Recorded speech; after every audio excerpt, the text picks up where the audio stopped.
And now, ladies and gentlemen, we come to the real substance of this evening's program. Mr. Welch is going to deliver a speech in two parts. The first part of that speech is a condensation of the Blue Book entitled 15 Years Ago, exactly as it was delivered at the 15th birthday dinner of the John Birch Society in New York on December 7, 1973. Then the second and shorter part of Mr. Welch's total speech is entitled, "And 15 Years Ahead." It will round out the total presentation, which he has epitomized under the heading, "In One Generation."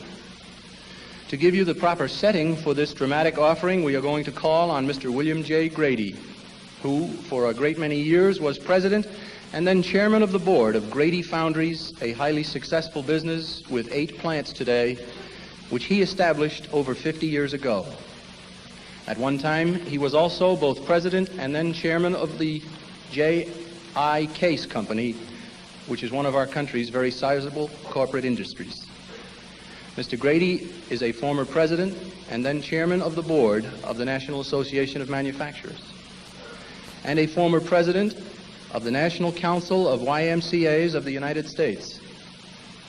But today, being as near to total retirement from business responsibilities as a man of his dynamic character can become, Mr. Grady is, and for many years has been, chairman of the executive committee of the John Birch Society.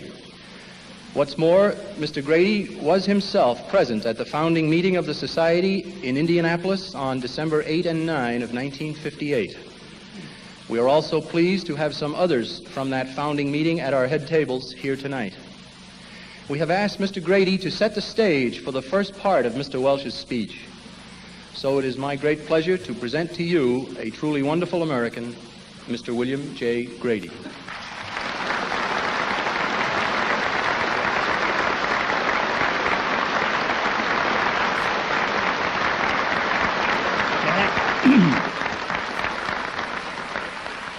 Ladies and gentlemen, having known and admired my friend Bob for more than 10 years before the founding of the John Birch Society, this is an opportunity, and I might say a temptation, to use more time than is allotted to me to introduce this really good friend and great patriot. But my function here tonight is to ask you to join us as stage properties, if you wish, to a performance of 15 years ago. We want you to go back in your minds to the outlook at that time, and in that mood to constitute yourselves as the 11 men, of whom I was one, who sat and listened for 2 full days to an exposition of what was happening to our country and what was going to happen unless we woke up and did enough about it. This meeting was at the home of Miss Marguerite Dice in Indianapolis. A picture of her home is on your program.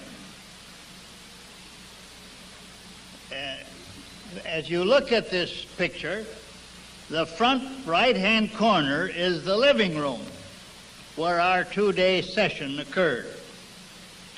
Of the 17 men that were originally invited, 11 had accepted, and every one of those 11 showed up, despite the fact that the weather was about the nastiest and sleetest that December can produce. And both major airlines which served Indianapolis were on strike. Not one of us had ever met or even seen Miss Dice before, nor had Mr. Welch, although he and she had become very good friends by mail because of her outstanding patriotic efforts.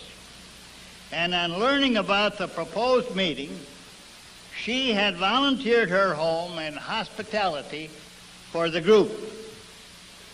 Incidentally, Miss Dice, with her very friendly servants taking care of the coffee breaks and luncheons and other needs of hospitality, and with her own chair drawn up out of sight of the group in the corridor just around the corner from the door of her living room, had listened to most of the whole two-day discussion without any of us being aware of it.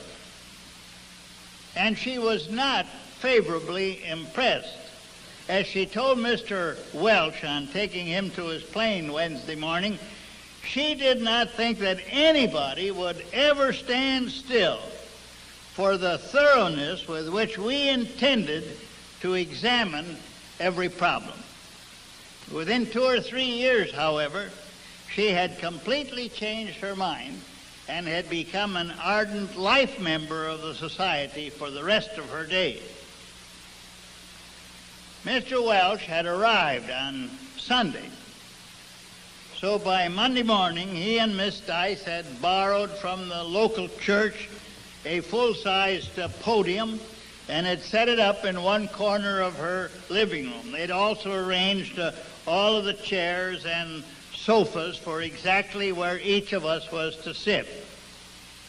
At 9:45 that Monday morning, therefore, when everybody had arrived, despite the weather, and had been duly seated, the meeting got underway. Or, as your editor puts it, a trembling boy, 58 years old, having screwed up his courage to the requirements of this ordeal, went to the podium and installed himself immovably from behind it for 2 days. This is the nearest, Bob says, that he ever came to being a preacher of the gospel, although he had taught Bible classes in college for over 40 years before. In any event, he was still wondering what would be the reaction of these extremely busy men to what they were going to hear, after having committed themselves to 2 full days plus travel time to come and hear it. But with all practical escape now cut off, Bob Welch finally plunged into that marathon monologue on which he'd been working during most of October and November, and which eventually was to become the blue book of the John Birch Society. You are going to hear that monologue tonight, compressed into about 1/10 of its former volume. But this condensation has been accomplished by a very careful selection and pulling together of phrases and sentences from the original text, so as to carry the main thread of thought from the beginning to the end.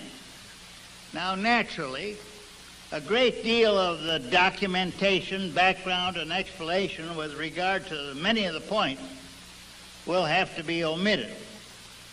The fact that there have been such omissions will be indicated by Bob by an occasional aside during the first 2 or 3 minutes of his speech.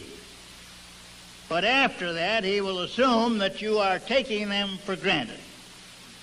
But no transitional or connecting phrases or sentences will have been added at any point. This is from the original text. So we ask you to keep constantly in mind that all of the statements you hear were made 15 years ago, and that every one of them is verbatim from the original presentation. So now we again ask you to remember or imagine that you are an audience of 11 men sitting in a living room in Indianapolis on December 8th and 9th of 1958 and listening to Mr. Robert Welch. Bob.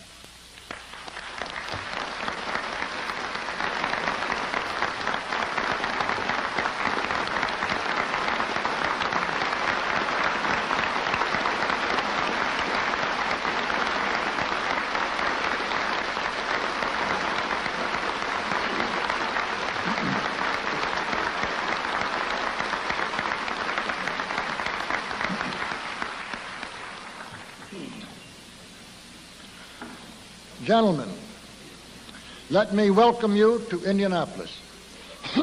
All of you, I believe, are already aware of my appreciation for your being here. At this point, there's an omission of 5 lines. But each of you also felt that you would not have been asked to give up everything else and come to this meeting, and then to listen to my voice off and on for so much of the 2 days, unless I had some very serious matters to put before you and proposals to discuss. Frankly, the matters are serious and the proposals are far-reaching, so much so that just their presentation makes me feel solemnly humbled at the size of the task envisioned.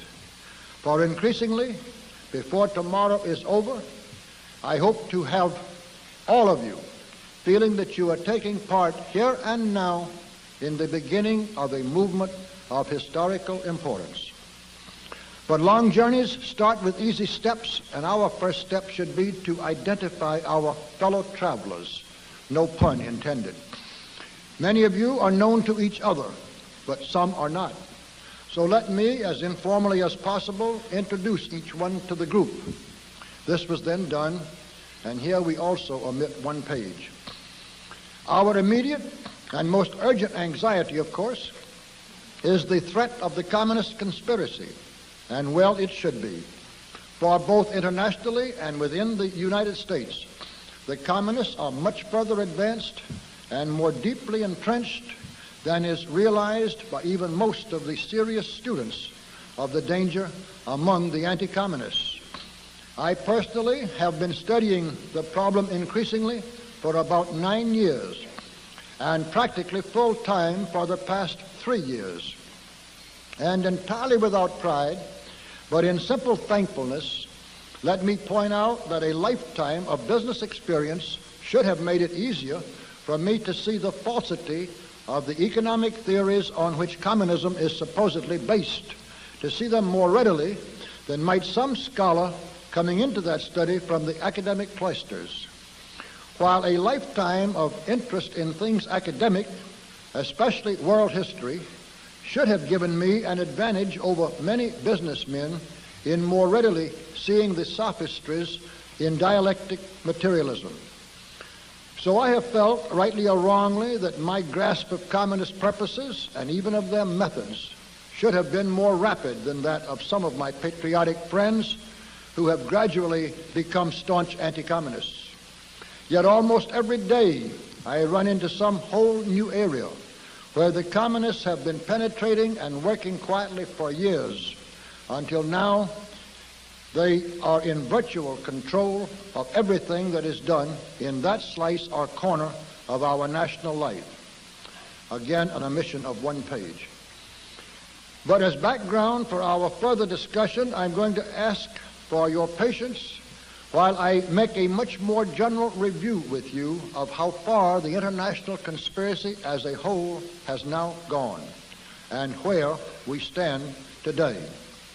Now omit 12 lines, and from here on I must simply quote extracts, sometimes many pages apart, without giving you the background to which they belong or calling your attention to the size of our jumps ahead. But we do ask you again, in order to avoid confusion, please to remember that all of those lines were written and then spoken in the fall of 1958. Section 1, look at the score. Throughout all history, the bearer of bad news has been a most unpopular person. So I certainly am not seeking any garlands of popularity at present. For the truth I bring you is simple, incontrovertible, and deadly. It is that we are living in America today in such a fool's paradise as the people of China lived in 20 years ago, as the people of Czechoslovakia lived in a dozen years ago, and as the people of Iraq lived in only yesterday. And as George Santayana so brilliantly pointed out, those who will learn nothing from history are condemned to repeat it. Lenin died in 1924, but before he died, he had laid down for his followers the strategy for this conquest. It has been paraphrased and summarized as follows. First, we will take Eastern Europe. Next, the masses of Asia. Then we shall encircle the last bastion of capitalism, the United States of America. We shall not have to attack. It will fall like overripe fruit into our hands. To make doubly clear what he meant and how firmly he meant it with regard to taking Asia ahead of Western Europe, and then using Asia as a stepping stone and base from which to conquer Western Europe and the rest of the world, the strategy was also stated that for the communists, the road to Paris led through Peking and Calcutta. Today you can easily see how that road to Paris is leading back from Peking through Calcutta, Cairo, Damascus, Baghdad, and Algiers. Now, gentlemen, there are many remarkable things about that three-step strategy, but the most remarkable is that the communists have never wavered from it one iota. They have used the philosophy of socialism as an ideological weapon in this struggle whenever they could and for whatever it was worth. But they've also used bribery, lies, bluff, brutality, the countless tentacles of treason, murder on a scale never before dreamed of in the world, and every possible means to advance them on this road without the slightest concern for any moral difference in those various means. And above all, they have used patience. A patient gradualism has been the most important key to the communists' overwhelming success. And in October 1950, Stalin's lackeys formalized their puppet state of East Germany. By this time, of course, there were other takeovers going on in other parts of the world, as we shall see. But we are dealing here only with Europe, and East Germany finished the job there as it had been planned by Lenin 26 years before. The communists now had Eastern Europe entire, and the first step of their three-step program was complete. Next was Asia.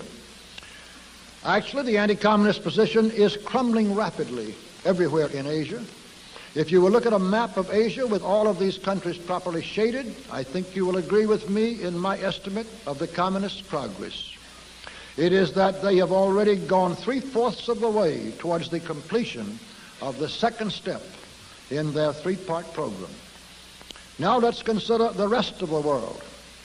It is with the benefit of this realistic background, therefore, that I venture to offer the following opinion. It is that the communists, through long and careful and insidious preparation, have already gone at least 1/4 of the way towards the accomplishment of their third and final step, which is taking over this country. And with it, of course, the rest of the world. Now, 1 + 3/4 + 1/4 adds up to 2 out of that total of 3. And not to believe that the communists are already 2/3 of the way towards carrying out their total program, or that they are not now moving at an accelerated pace and with increased momentum to finish the job, is to close your eyes to the plain facts, as surely as did the good people of Czechoslovakia in 1948, and with the same ultimately fatal results. Now, please note, gentlemen, that the communists have never made any of this immense progress by the direct use of force. They have beguiled Chinese into fighting Chinese, Koreans into fighting Koreans, Vietnamese into fighting the French and each other, the Israelis, British, and French into fighting Egyptians, the Algerians into fighting the French. They have even maneuvered Americans into fighting Chinese communists in Korea with the Americans' hands tied behind their backs. But not one Russian regiment has ever taken part in any of this imperialistic advance, except for the suppression of rebellion in already conquered territory, as in Hungary. There are 3 possible methods by which the communists might take us over. One would be by a peaceful coup d'etat, as in Czechoslovakia in 1948. The second method would be by fomenting civil war in this country and aiding the communist side with military might. But there is a third method, which they are clearly relying on most heavily, and this is taking us over by a process so gradual and insidious that communist rule is slipped over so far on the American people before they ever realize it is happening. The process in that direction is going on right now, gradually but surely, and with ever-increasing spread and speed.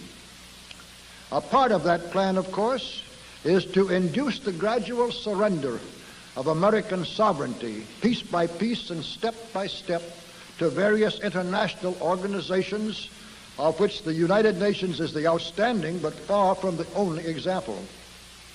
But another part is the conversion of the United States into a socialist nation, quite similar to Russia itself in its economy and political outlook, before police state enforcement is ever introduced.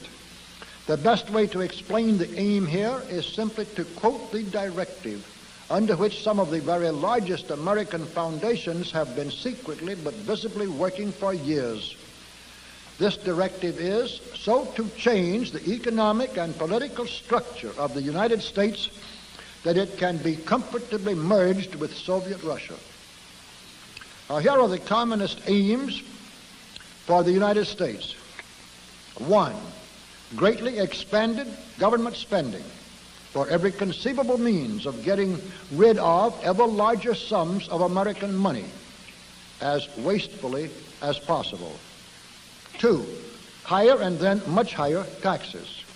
3, an increasingly unbalanced budget despite the higher taxes.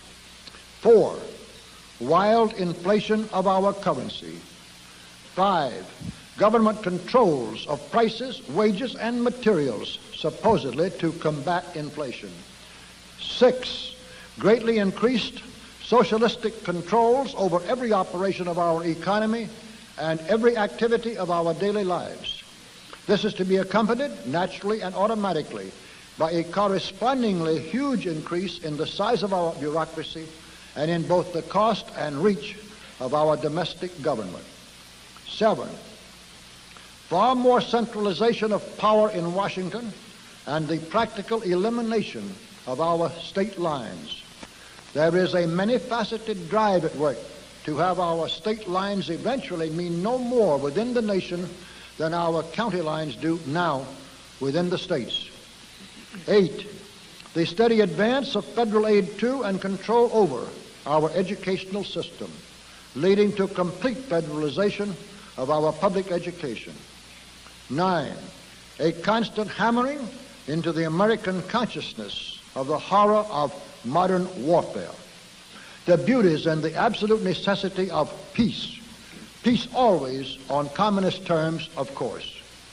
And 10, the consequent willingness of the American people to allow the steps of appeasement by our government which amount to a piecemeal surrender of the rest of the free world and of the United States itself.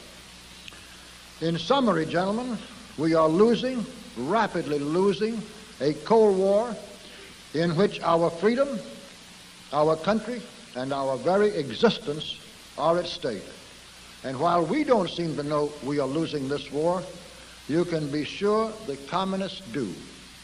There is just one thing, only one thing in the whole world which the communists fear today. It is that despite their tremendous influence in our government and over all of our means of mass communication, the American people will wake up too soon to what has really been happening and what is now happening right under their very noses. The only thing which can possibly stop the communists is for the American people to learn the truth in time. One matter on which most Americans need to become better informed is what being subjugated by the communists or arriving at an accommodation with communism, as they want it called, would really mean. For their cruelty and terrorism is almost beyond imagination. And the domination of our press, television, and radio by communist influences is now so great that you simply are not allowed to learn or to be reminded of the real nature of the beasts to whom we are losing. General Mark Clark, for instance, officially reported from Korea, quote, "We obtained solid evidence that the communists slaughtered 11,622 members of my command while they were defenseless prisoners of war. These men were tied to their fellow prisoners and transported to previously selected sites. They were dumped alive into trenches dug for the purpose and summarily shot. About 5,000 of those boys were from your hometowns and mine. But how many of you ever saw that report in your headlines or anywhere else? During the so-called Spanish Civil War, the London Times, which then as now certainly was not slanted in favor of the anti-communists, reported that in one 12-month period, the communists had murdered over 4,000 priests in cold blood and had driven more than that many nuns out into the streets of various Spanish cities, inflicted horrible obscenities on them, and then murdered the nuns. In some places, the communists herded priests and their congregations into churches, set the churches on fire, and burned the Christians and their buildings together. These and similar epic cruelties of the period are facts documented beyond all question. But how many of you have ever heard them? All of this vicious and purposeful savagery that I have been trying so inadequately even to indicate is not something happening on some other and far-off planet, or perpetrated by the Assyrians 2,500 years ago, or dreamed up as the imaginative nightmare of an Edgar Allan Poe.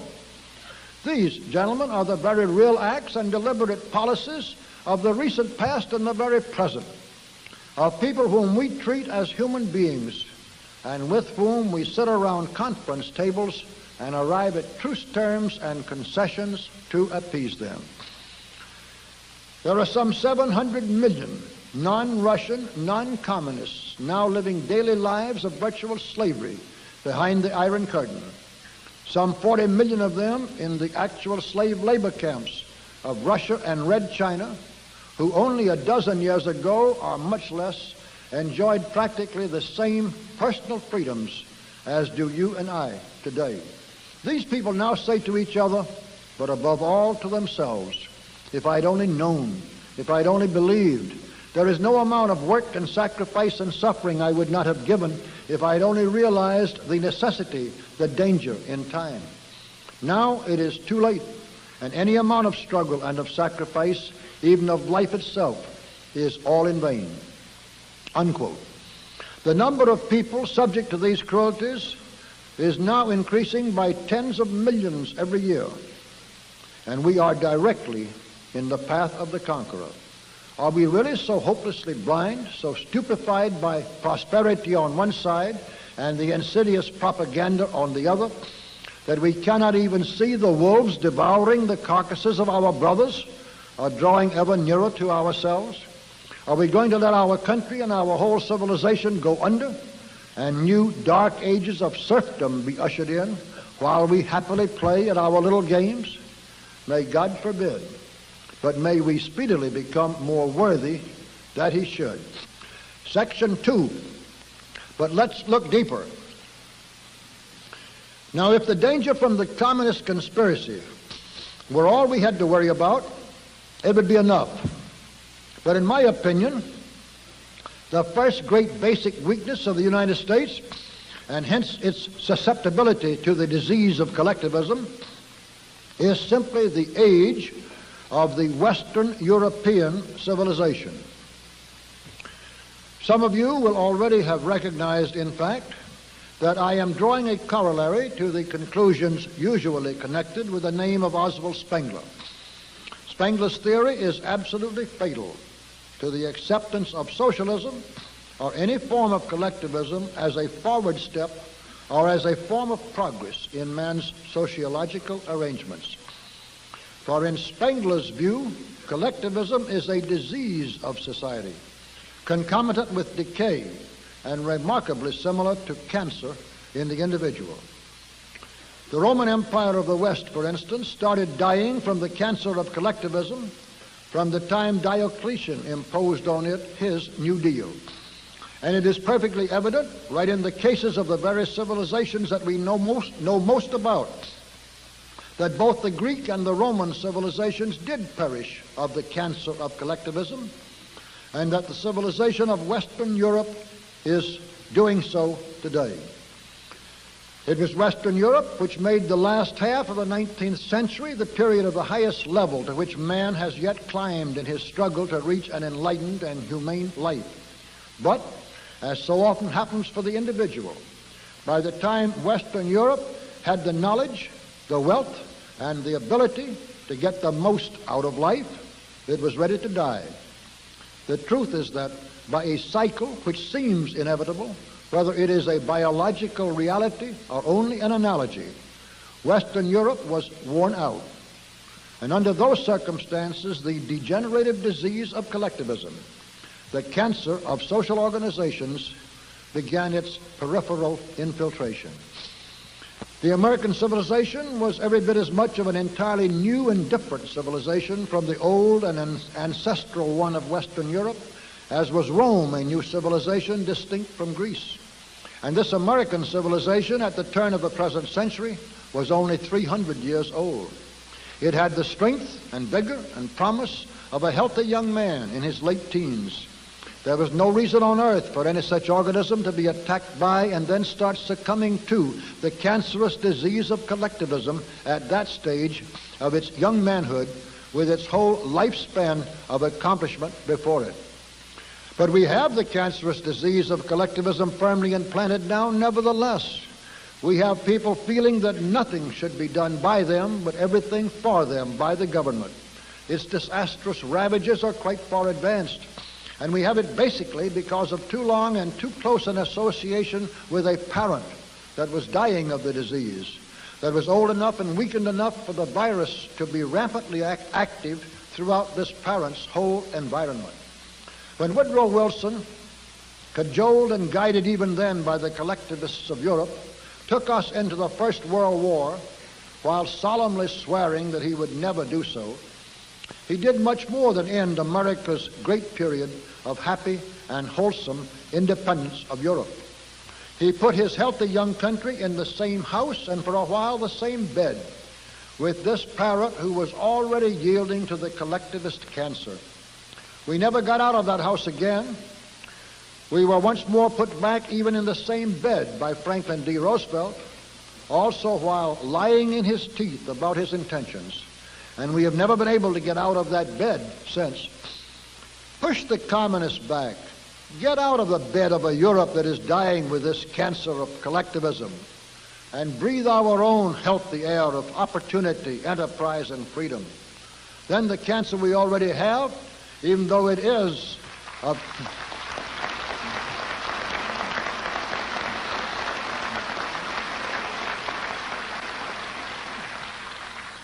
Then the cancer we already have, even though it is of considerable growth, can be cut out.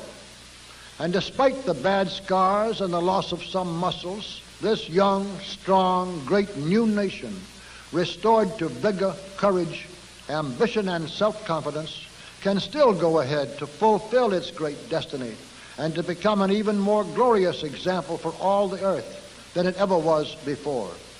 It should be centuries from now before the natural time comes for the decline of America and for the highest torch of civilization to be taken over by the rising newer nations to the west. But we do have to achieve the sufficiently drastic surgery, and that, of course, is a Herculean task. We shall return to a study of it when we come to the more positive part of this program. Section 3, and deeper still. Now, gentlemen, in looking thoroughly and realistically at the danger to everything we have inherited, spiritual as well as material, and at the cause of that danger, we come to the second of the fundamental reasons for deep and basic anxiety. And putting that matter bluntly at once, the reason is simply loss of faith.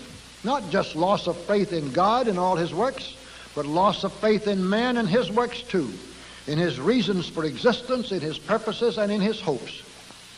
Let all of us thank whatever God we severally worship, that there is so large a remnant of the really true believers still left. We honor them.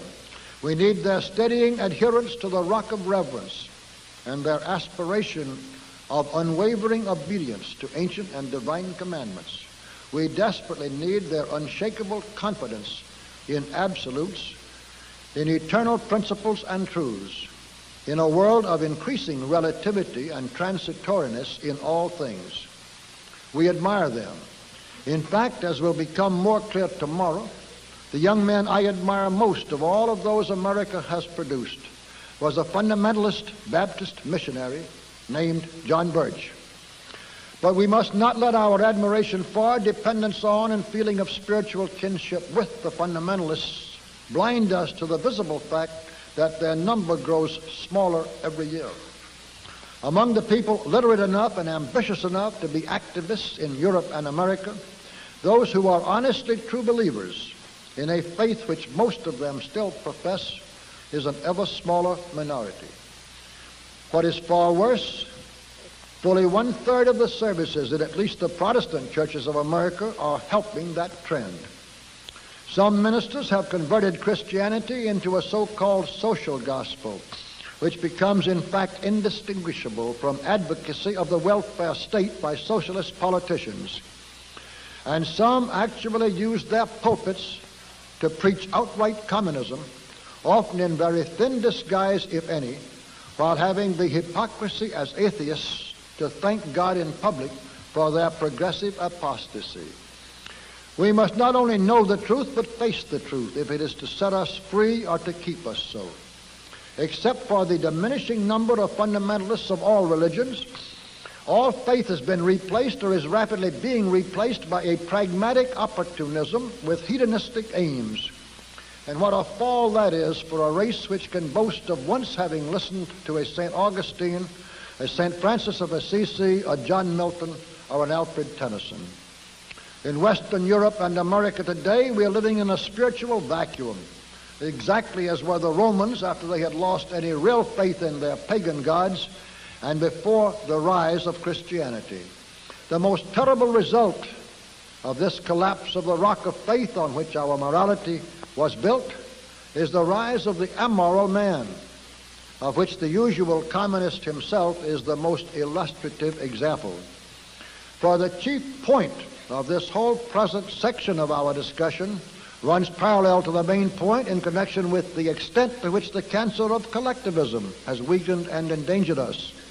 Besides the short-term job of eliminating the communist danger, we have the equally important longer-range job of ending this mass psychological flight towards amorality and of restoring convincing reasons for men once again to strive to live up to moral and humanitarian ideals.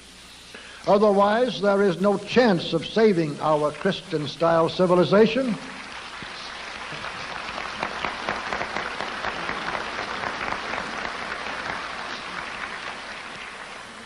Otherwise, there is no chance of saving our Christian-style civilization from self-destruction. And it will merely go down to chaos and the ultimate serfdom of the weak under the strong more lingeringly than if it is destroyed and its once free members are enslaved by the communists. We shall return to the constructive side of this need and this undertaking in the morning. Section 4. And so, let's act. We come now to the question of what is to be done about these problems. The very first thing we must realize is that there is no easy formula possible, nor brilliant scheme devisable for beating the communists. The conspiracy is now incredibly well organized. It is so well financed that it has billions of dollars annually just to spend on propaganda. It has the benefit of decades of successful experience. It has one set goal of world rule by any means, to which every act and all of the lives of some 40 million party members are now wholly subservient. And it is guided by men who had to have supreme cunning and ruthlessness to have achieved their present positions within the conspiracy itself. The human race has never before faced any such monster of power which was determined to enslave it. But there is one basic consideration of tremendous importance which we must always keep in mind. This is that communism has been imposed and must always be imposed from the top down by trickery and terror. and that it must then be maintained by terror. Truth, reality, human instinct, and the overwhelming weight of human desire are on our side. We have these points in our favor against a conspiracy which must depend on falsehood, cunning, and terror, utilized by less than 5% of the total population. To feel that we cannot win that struggle is a form of pessimism to which I, for one, shall never yield. What I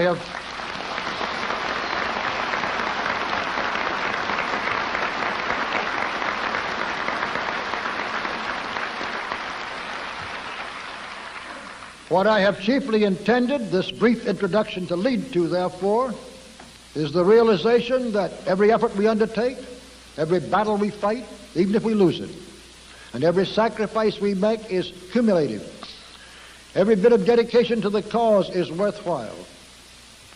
Obviously, the place for us to begin is in the United States, because the American support of the international communist conspiracy is now the backbone of its strength and has been for many years. If and when we can reach the point of turning just the American government from actively helping the communist conspiracy everywhere in the world, we shall have won a most important battle in the war ahead. The amount of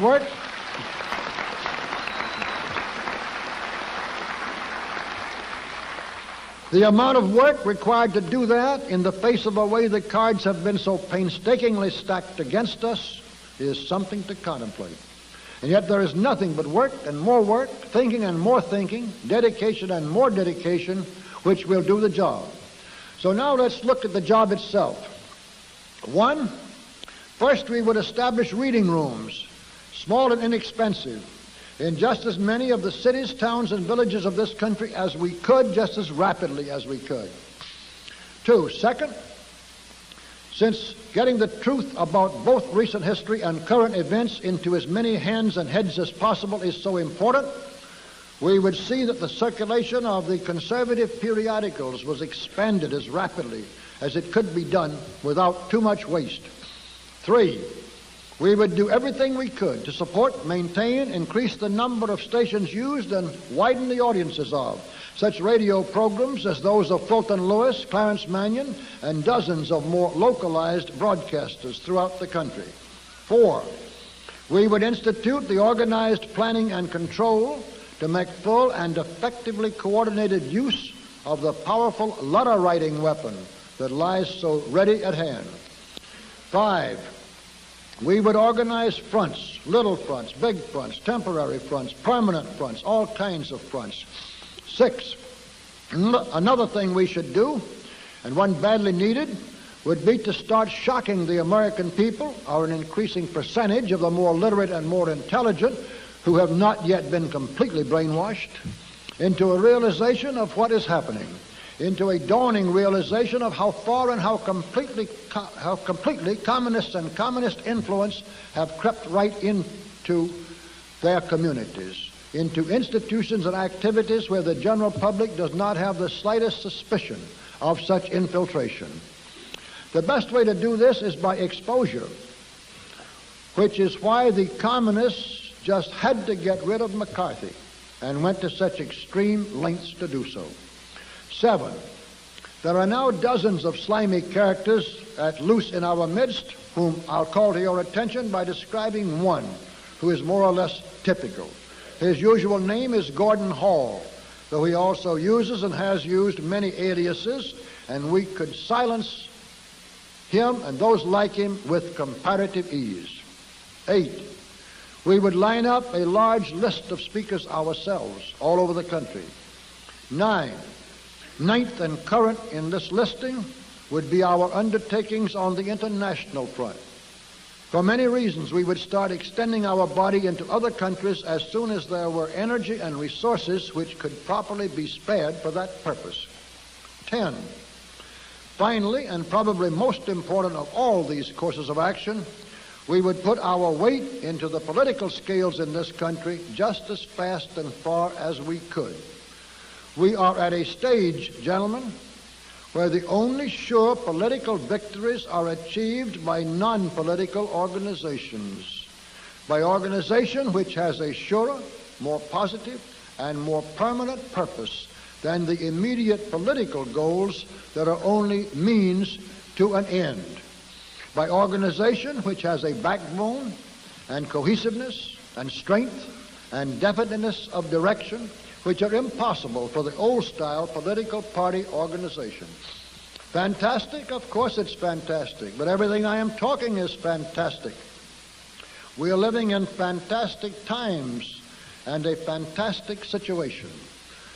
The alternative to sufficiently fantastic measures and efforts is a fate of fantastic suffering for our children and the equally fantastic loss of a whole humane civilization that has cost countless sacrifices, immeasurable labor, and an infinite number of noble dreams across centuries in the building. We are in circumstances where it is realistic to be fantastic. I was careful to bring into this group only men of sufficient intelligence and imagination to understand that paradox. And tomorrow morning, I hope to make the realism of this afternoon's hypothesis and these proposals at least as believable as is the unbelievable present power of the forces of evil arrayed against us. May you have a good dinner, a little surcease from such serious thoughts, and a good night's sleep in the meantime. Section 5, under positive leadership. This morning, in retracing our footsteps, we come first to the cancer of collectivism, to the question of how to stop its further ravages and how to restore the American body politic to good health, renewed strength, and as much promise for the future as is possible in view of the damage already done. And that, gentlemen, brings me to one of the basic purposes for which this meeting was called. It is one which I approach with great humility, but with no misgivings as to its necessity. For we simply are not going to be able to save our country from either the immediate threat of communism or the long-range threat of socialism by organizational leadership. Our only possible chance is dynamic personal leadership. Let me begin with an illustration of the difference which also supports the argument. In 1952, I disagreed with Bob Taft on at least 3 of his 10 most important political principles. Yet I had made 25 radio speeches for Taft in the primary campaign on my own time and my own money. I was wholeheartedly and enthusiastically for Taft, for the nomination and the presidency, because I trusted him and he was going generally in my direction. The fact that he didn't see 2 or 3 issues out of 10 the way I saw them didn't dampen the energy of my personal support for him in the slightest. But if and when I am a member of any organization, political or otherwise, and there is disagreement on the part of any sizable percentage of the membership as to 3 out of 10 of the organization's policies or planks, a splintering of the organization into 2 groups is almost inevitable. Personal leadership holds together a following in the way that organizational leadership never can. At present, we are in the position of trying to defeat a disciplined, well-armed, expertly commanded army with a collection of debating societies, and it can't be done.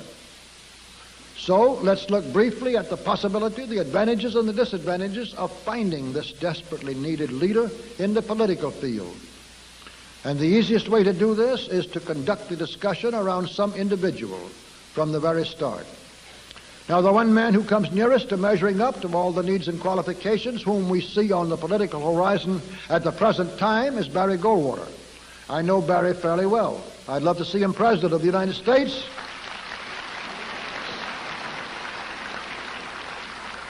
I'd love to see him President of the United States, and maybe someday we shall. But does anybody in this room think there is any slightest chance of Barry Goldwater supplying the dynamic overall leadership needed to save this country for anybody to be president of? If so, I think he is still not fully aware of the nature and totality of the forces at work. For Goldwater, by the very circumstances of his political success, present prestige, and the expectations of his supporters, will inevitably think and move in terms of political warfare. Even if he personally should reach the point and the understanding of wanting to consider political action as just a part, no matter how important, of much broader overall action, how much chance do you think there is that his friends and supporters would let him step out of the strictly political role in which he has been so successful? How much chance is there that they would let him build and utilize forceful leadership on all of the other fronts where we must fight the communists? How many of the steps which we discussed yesterday afternoon, and which I am sure must be taken if we are to have any chance at all, do you think you could count on Barry Goldwater's leadership to bring about, no matter how much he was beseeched and no matter how much he himself came to feel inclined to do so? Or more for the other illustrative points that will arise than for any hopes offered by the prospect, let's look at Richard Nixon in this connection. He's an extremely smart man. He is one of the ablest, shrewdest, most disingenuous, and slipperiest politicians that ever showed up on the American scene.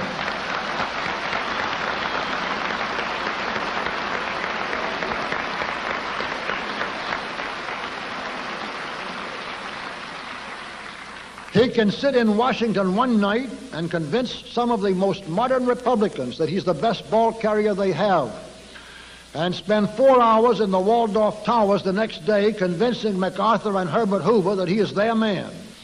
He can use the tremendously overrated and overpublicized but actually highly cautious part he played in the Alger Hiss exposure to hang on to the hopeful loyalty of the vigorous anti-communists at the very time when he is insinuating himself into the good graces of the left by quietly knifing McCarthy.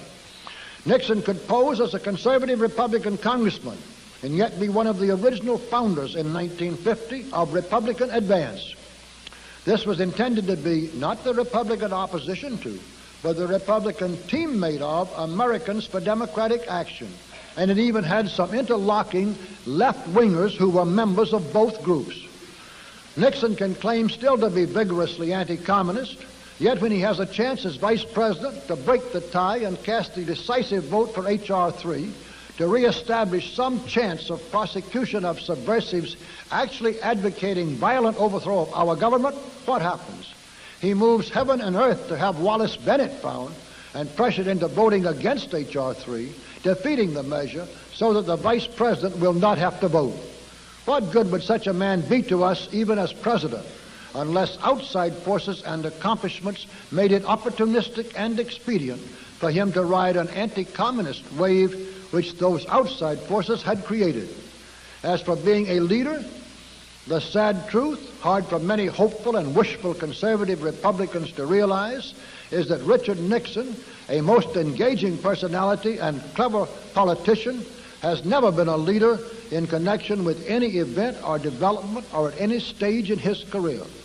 He has been a rider of waves so far as public support was concerned, and a manipulator of uncanny skill behind the scenes. I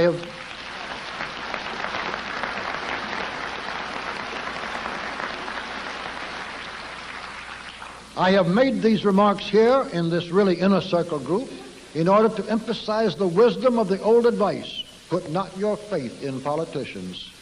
I am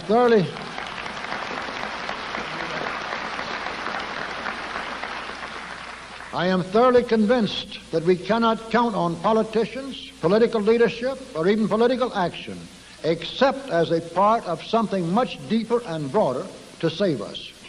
Now, I didn't always feel that way, and I think that up to the time that the nomination was stolen from Bob Taft in 1952, it was still possible to have saved our country from the immediate communist danger anyway, primarily by political action. But my study of the whole picture convinced me more and more that no one outspoken senator, nor a dozen outspoken senators, and no amount of the ephemeral political support they might muster could possibly save our country unless there was encompassing them and their efforts and support this far larger and broader movement to which I keep referring. 2, that there was not going to be any such movement without the dynamic overall personal leadership to which I have also been referring. And 3, that with all of my own shortcomings, there wasn't anybody else on the horizon willing to give their whole lives to the job with the determination and dedication I would put into it if I didn't. What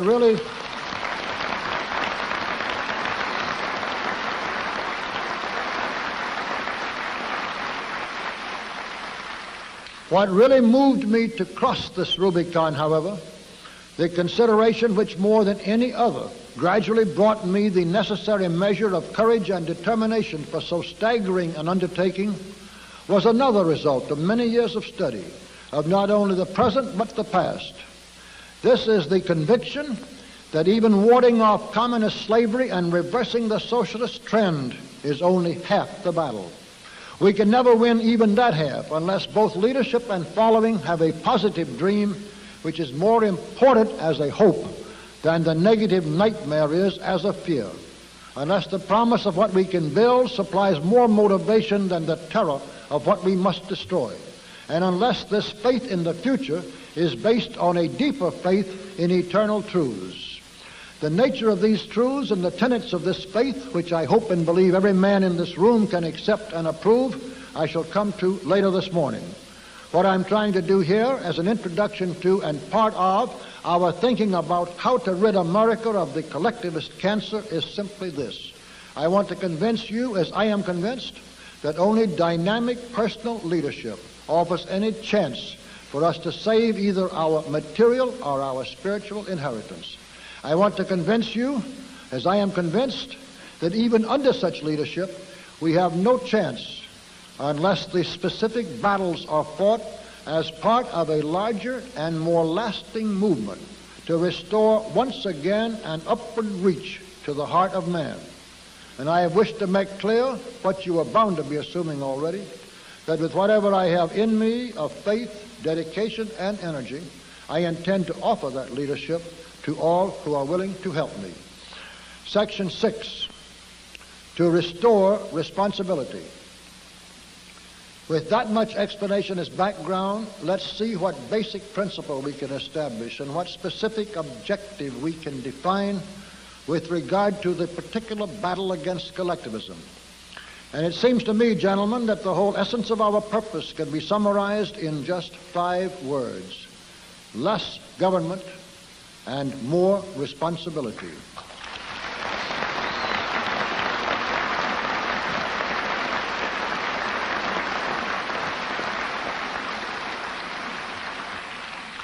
The principle is simple enough for all to understand, and yet it is broad enough, I believe, to be comprehensive with regard to all that we really desire to attain through political action.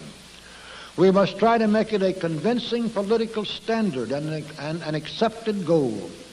What we must start asking our fellow citizens everywhere to consider is this: on the basis of all known past human experience, are there any general conclusions with regard to the organization of society which can be set forth with confidence?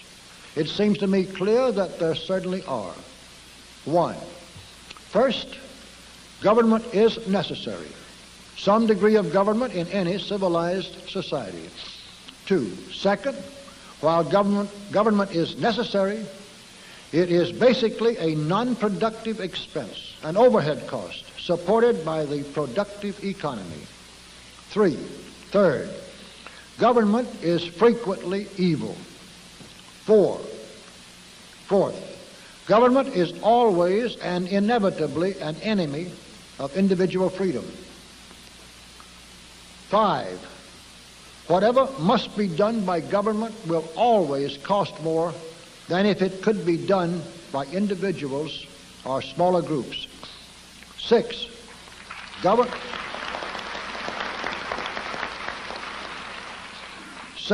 Government, by its size, its momentum, and its authority, will not only perpetuate errors of doctrine or of policy longer than they would otherwise retain acceptance, but it will multiply their effect on a geometric scale as against the arithmetical cumulative effect of those errors if confined to individuals or smaller groups.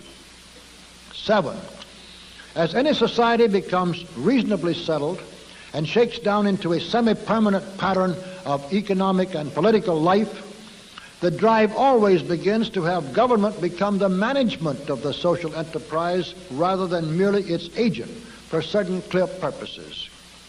Yet a government trying to step in and improve the working of a free market is exactly like a man who takes a lighted lantern outdoors at noon of a bright June day to show you the sun. 8.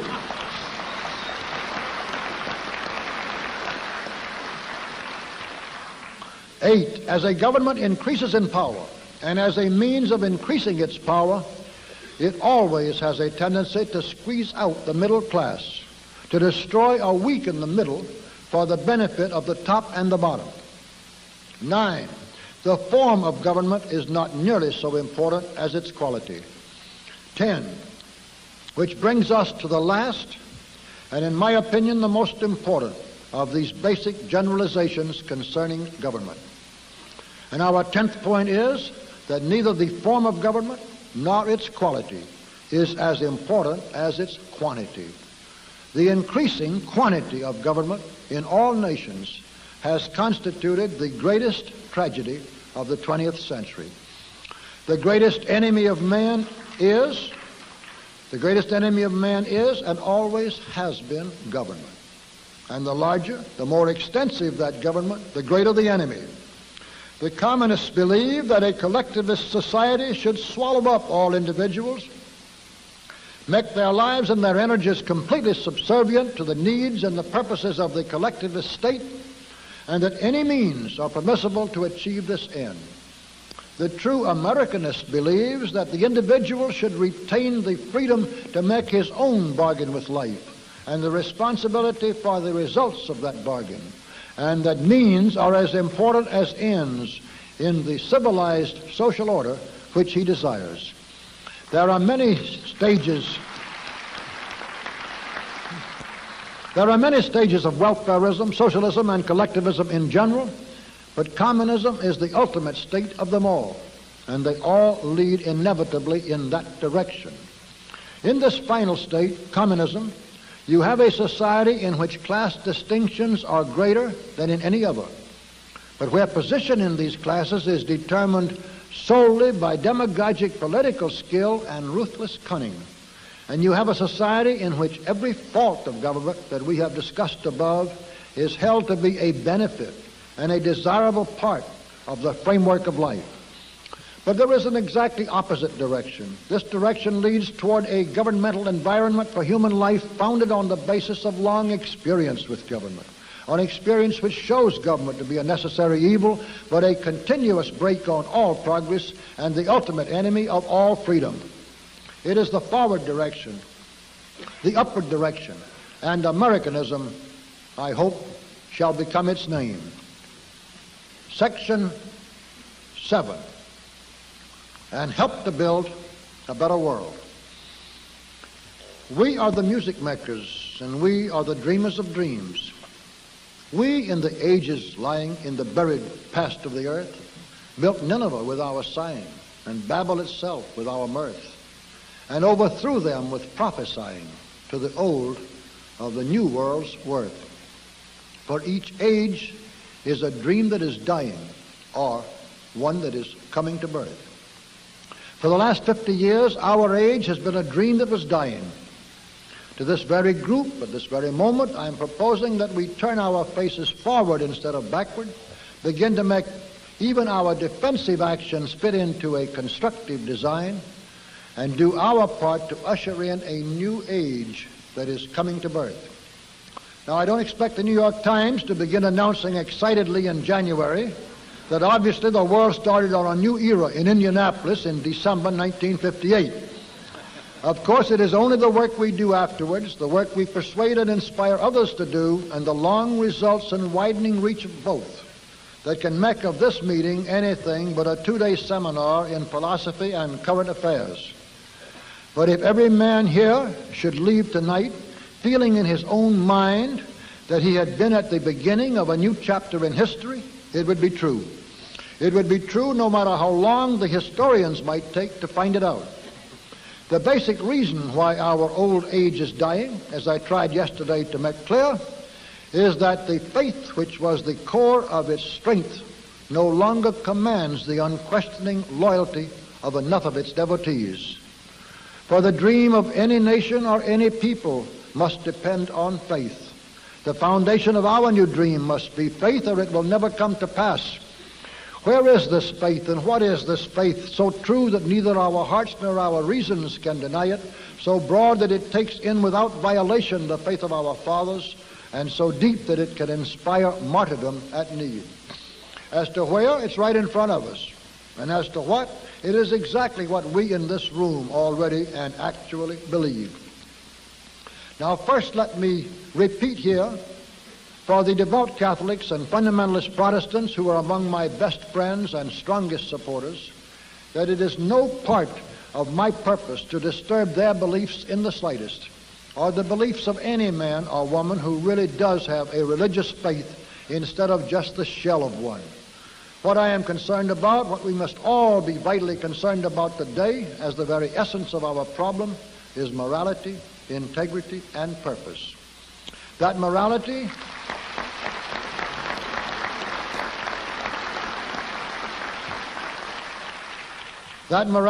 must be based on a bedrock of faith. For those who already have such a bedrock of faith and stand on it and abide by it, I can offer nothing, and I would certainly take nothing away.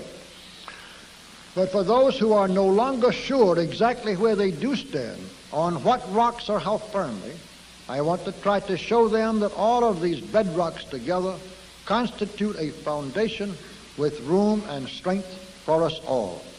For unless we willingly anchor our moral judgments to eternal truths, we become just chaff, blown all ways before the winds of confusion. For I doubt not through the ages one increasing purpose runs, that there is a purpose in man beyond anything called for by his individual needs, and far greater than his personal desires, can be not denied only by the most depraved maniac or the most ignorant fool. One of the best summarizations of the force and beauty and eternal quality of that purpose is contained in William Herbert Caruth's Each in His Own Tongue, which I should like to recall to your minds.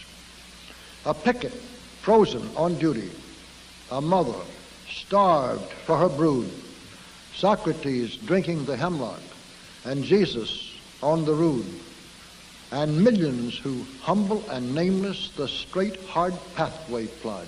Some call it consecration, and others call it God.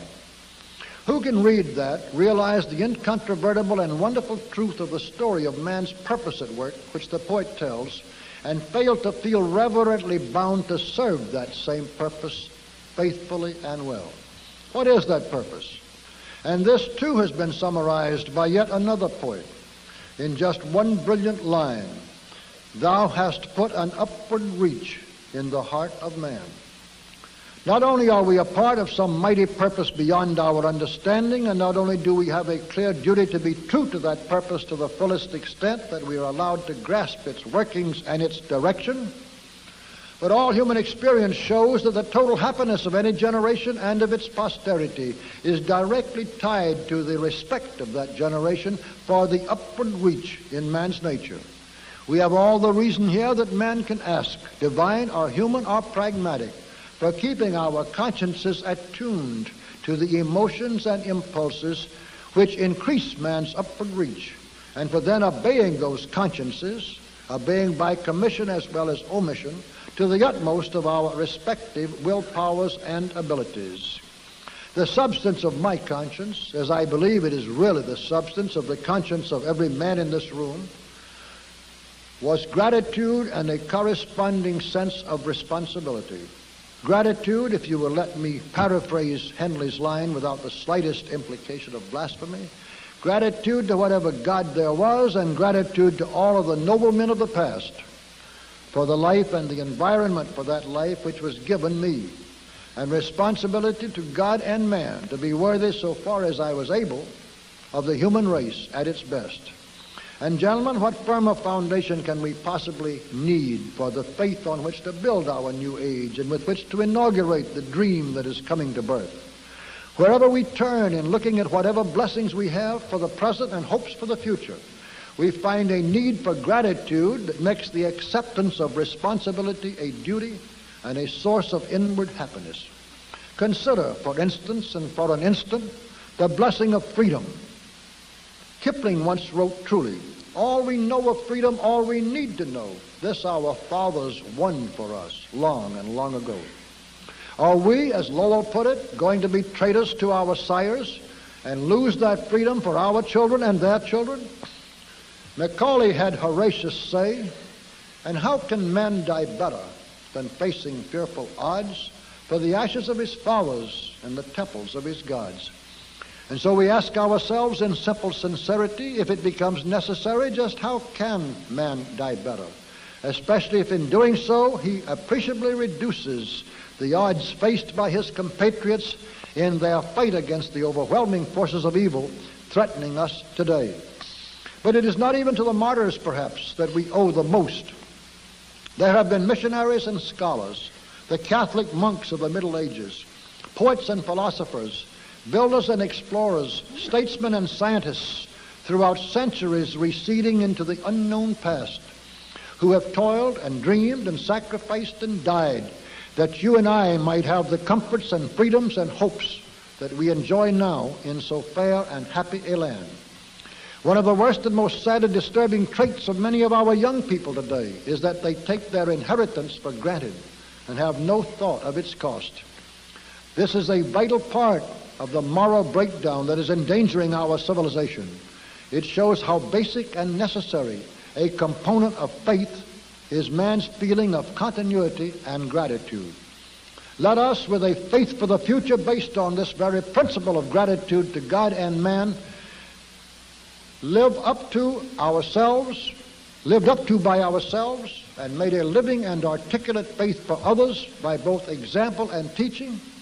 Let us try to bring many of these young people who are now at loose ends because of their lack of any faith back into the conscious current of man's increasing purpose. For a code of honor and an ennobling sense of responsibility are themselves gifts to the human soul which have been won by its upward reach.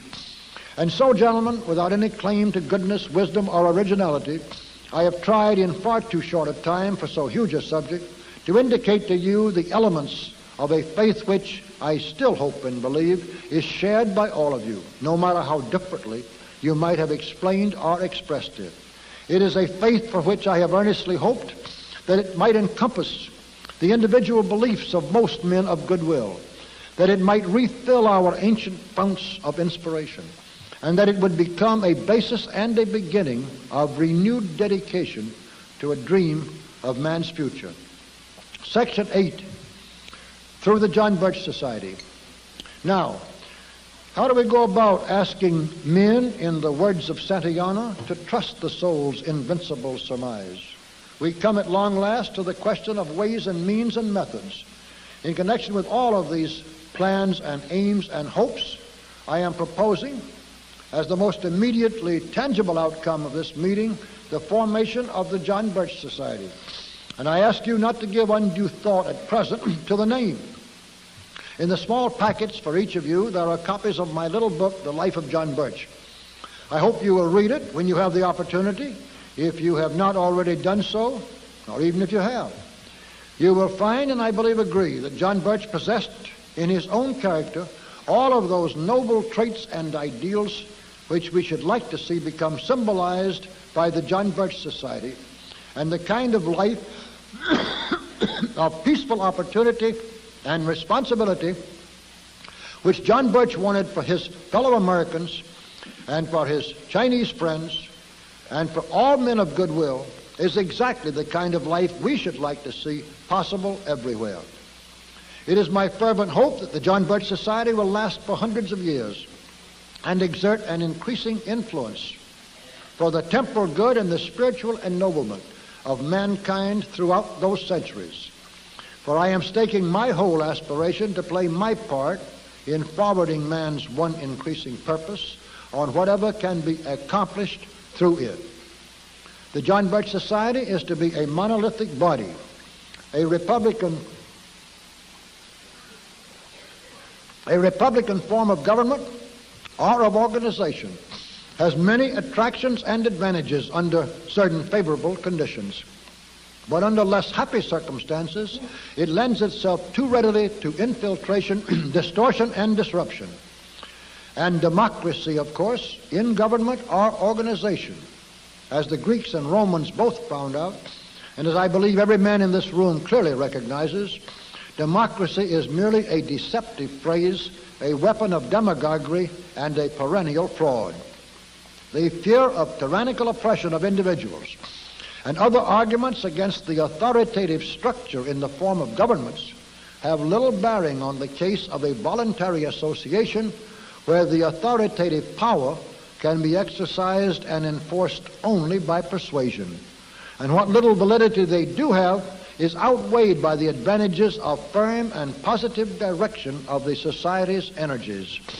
Especially for the near future and for the fight against communism, which is the first great task of the society, it is imperative that all the strength we can muster be subject to smoothly functioning direction from the top. As I have said before, no collection of debating societies is ever going to stop the communist conspiracy from taking us over. And I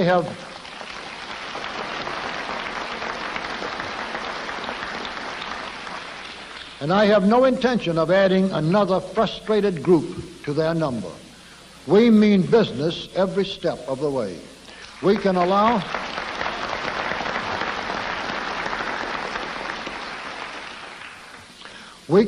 for differences of opinion. We shall need and welcome advice.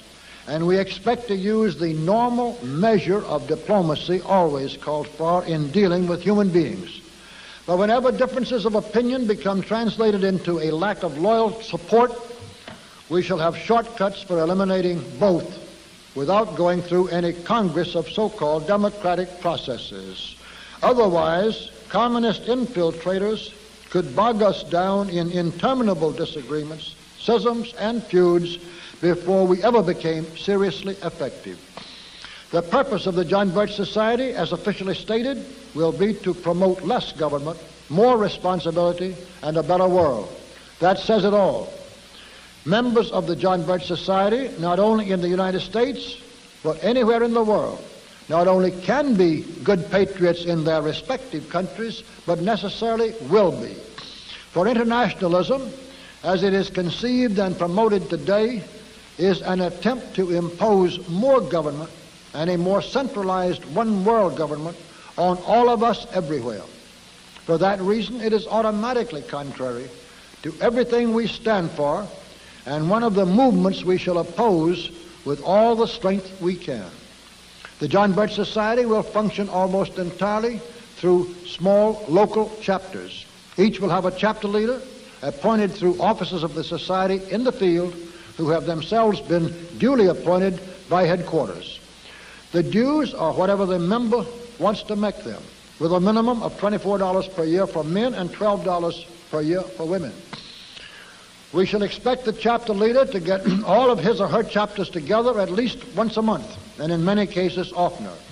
And we expect the chapter leader to be in practically continuous contact with his or her members to whatever extent may be necessary. For handling the organizational mechanics of the society and for helping to form new chapters, we shall have a paid staff man with the title of coordinator for each area of the proper size. Above these coordinators, in time, we shall have supervisors with the rank or title of major coordinators, and we shall further build the organizational framework from the bottom up as made necessary by sufficient membership. We're expecting far more work and dedication and far more sacrifice of other interests on the part of those who do become members of the John Birch Society than you have ever thought of giving to any other organization which you joined or even considered joining. For unless we have the cumulative weight and effect of such solid effort and sacrifice on the part of our members as a weapon to be wielded against the communists, we are certainly not going to be able to hold on to even the increasingly confused, dark, and immoral world we now have, much less help to build a better one. So we are asking for a lot, and we want you to know it if and when you sign an application blank for membership in the John Birch Society. That brings us next to a consideration as to the very nature of our undertaking, which needs to be made clear. For all revolutions, as Metternich once pointed out, begin in the best minds and work downward, while most religions begin at the bottom with the masses and gradually acquire both respectability and acceptance at the top. We are neither and both. Far from founding a religion, we are merely urging Protestants, Catholics, Jews or Muslims to be better Christians, better Jews, or better Muslims in accordance with the deepest and most humanitarian promptings of their own religious beliefs. And we are simply trying to draw a circle of faith in God's power and purpose and of man's relationship to both, which is broad and inclusive enough to take each man's specific faith into that circle without violation. Yet the evangelical fervor with which we expect our members to fight the forces of evil and work for a better world makes certain principles with regard to religious groups apply to ourselves. We are not beginning any revolution or even a counter-revolution in any technical sense, because while we are opposing a conspiracy, we are not ourselves making use of conspiratorial methods. Yet our determination to overthrow an entrenched tyranny is the very stuff out of which revolutions are made. The net result of these reflections is that we are not a copy of any movement of the past. We are unique. We are ourselves. We are something new, as befits a moving force for a new age.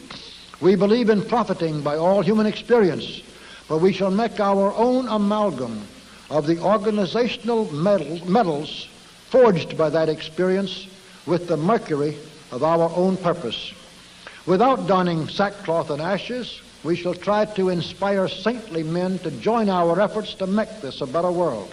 And without building barricades in the streets, we shall still try to rally rational men to our efforts to preserve the best of the world we already have. And now, gentlemen, I am nearing the end of the semi-formal part of this long undertaking. As to what is expected of you in either effort or money, if you're thinking of halfway measures, we might as well quit now. But I might as well also reveal my fanaticism by telling you that there is no force and no discouragement which could make me quit or even put less of my life and energy into the struggle. The last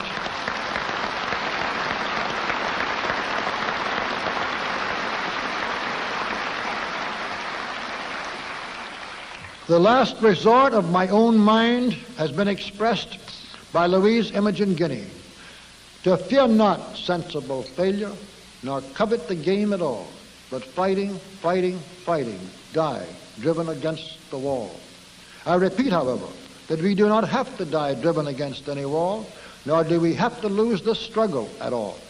As I've said elsewhere, there's enough strength, enough money, enough intelligence, and enough patriotism in the vast business community of America to form the nucleus that will stop and destroy the communist conspiracy if we can stir it to action in time. What I am proposing here is the mechanics and the leadership through men like yourselves by which it can be stirred to action and that action made effective. Let me repeat just one thing that I said to you yesterday morning. There are in the satellite countries today thousands of men just like you and me who only 10 years ago could regularly meet in such groups as I propose.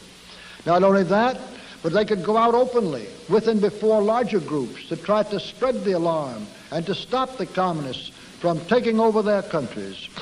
These men now say to each other, but largely to themselves, if I had only known, if I had only recognized and believed the danger and the horror of communist rule in time. There is nothing I would not have given to save my freedom, my family, my country, if I had only recognized the urgency and the desperate need. Now it is all too late, and any sacrifice, even of life itself, would be entirely in vain. We do not have to be too late, and we do not have to lose the fight. Communism has its weaknesses, and the conspiracy has its vulnerable points. We have many layers of strength not yet rotted by all of the infiltration and political sabotage to which we have been subjected. Our danger is both immense and imminent, but it is not beyond the possibility of being overcome by the resistance that is still available. All we must find and build and use to win is sufficient understanding. Let's create that understanding and build that resistance with everything mortal men can put into the effort while there still is time. Then, while we are destroying and after we have destroyed the communist tyranny, let's drive on towards our higher goals of more permanent accomplishment, towards an era of less government and more responsibility in which we can create a better world.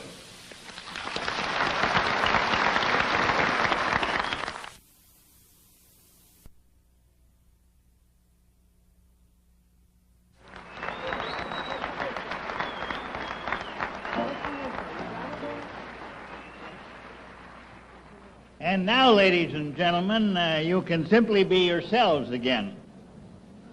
15 years after that last setting, we are over 2,000 Birchers and friends at dinner together in Los Angeles on March 9th, 1974.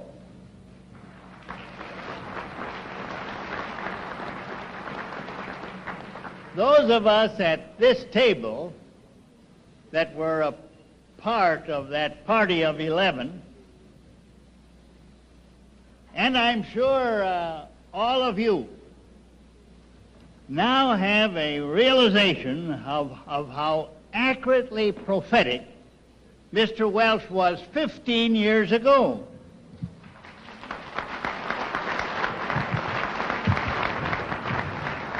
Now let's save time for him by omitting any further introduction or comment by me or applause by you as we hear what he has to say about the next 15 years. Bob?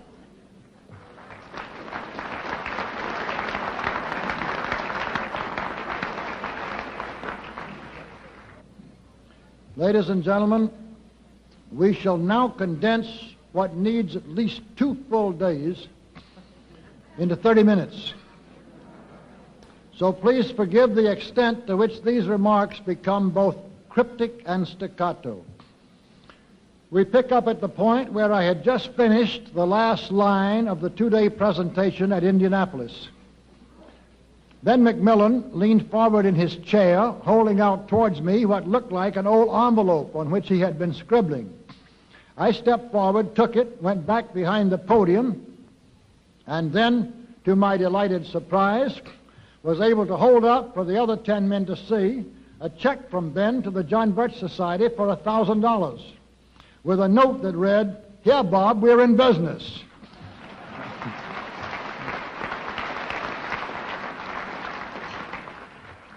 Indeed, we were in business at once, and as Bob Stoddard has pointed out, in relatively better financial position than we've ever been since.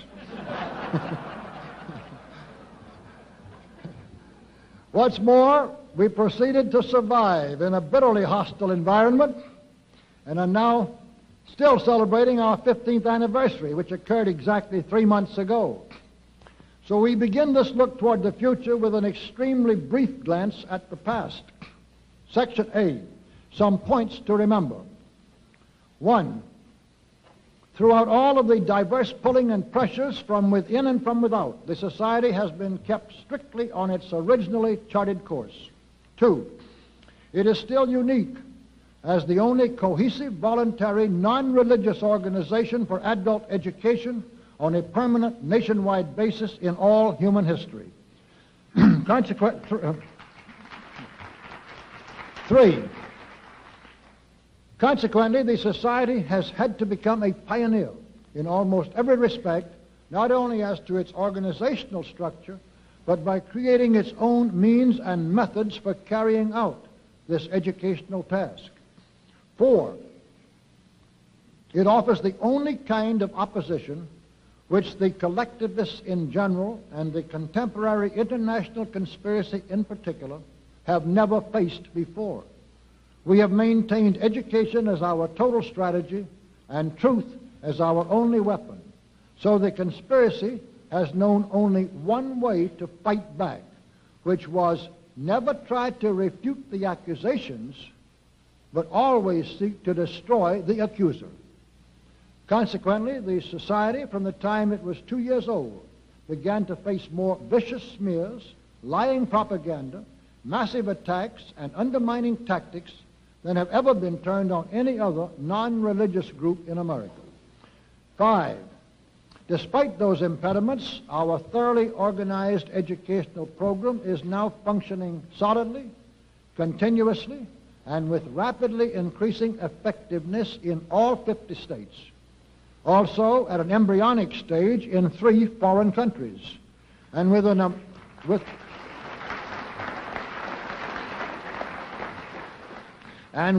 amorphous influence that extends thinly throughout the world. 6.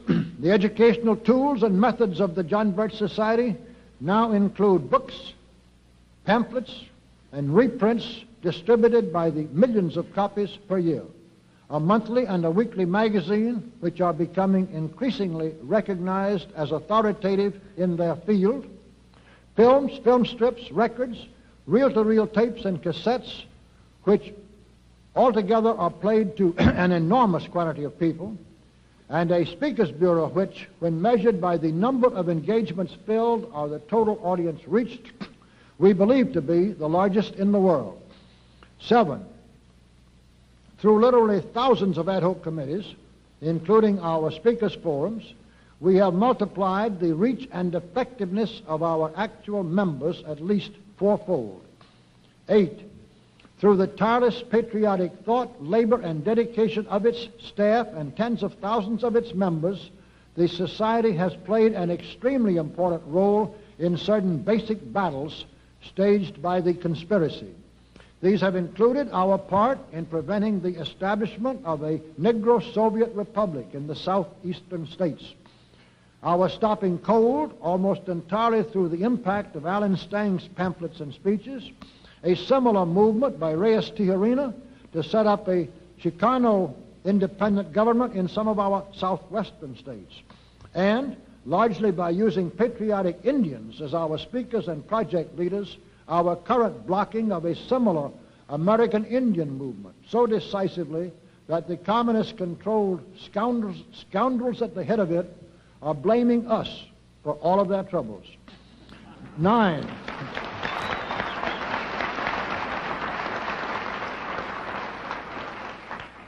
With regard to more explicit activities, let us offer an example. The notorious Dr. Martin Luther King was as foul a pro-communist, philandering, big-spending, troublemaking, violence-creating, liar and crook as the conspiracy has ever sponsored in any of its programs against any people.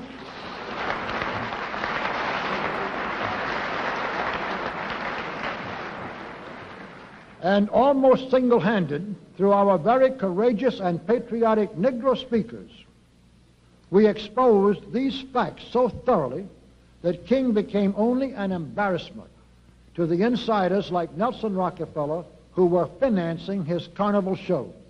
In fact, during the last weeks of his life, King canceled entirely the whole series of speeches already set up for him on a tour from Memphis to Richmond and back, rather than be up against the exposures in a parallel series of speeches over the same area by our speaker, Julia Brown.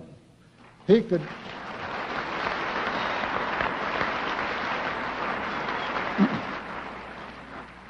could no longer be of any practical value to the insiders at all as a live agitator, but only as a falsely glorified dead martyr.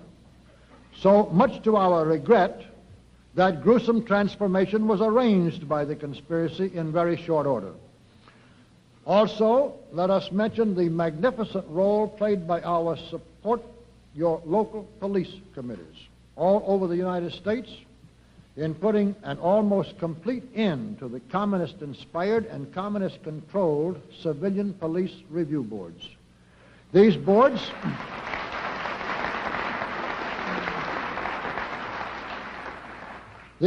had been designed for the ruthless harassment of all police officers who tried to do their duty in handling communist criminals and agitators.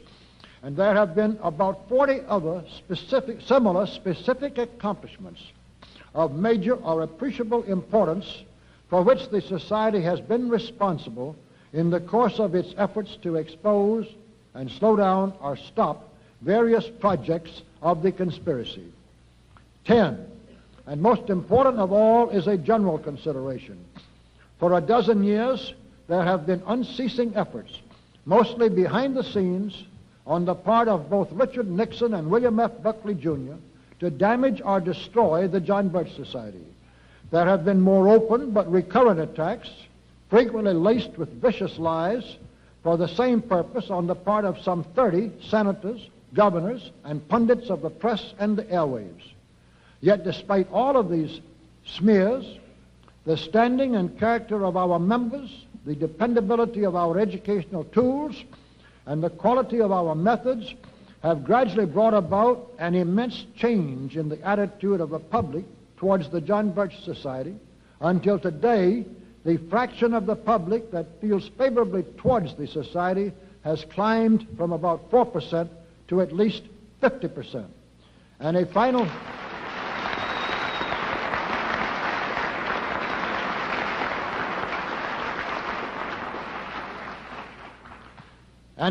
measure of our value to the anti-communist cause can be expressed most comprehensively in a single thought.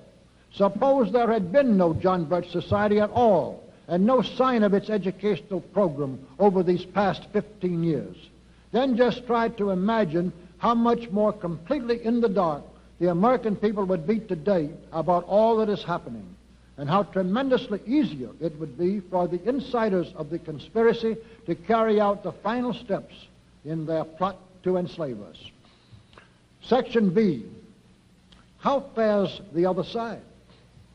1, for almost 200 years, the goal of this self-perpetuating conspiracy has been to destroy all religion, all regularly established governments, and all traditional human institutions, and then to impose its new world order on the chaotic ruins that will be left.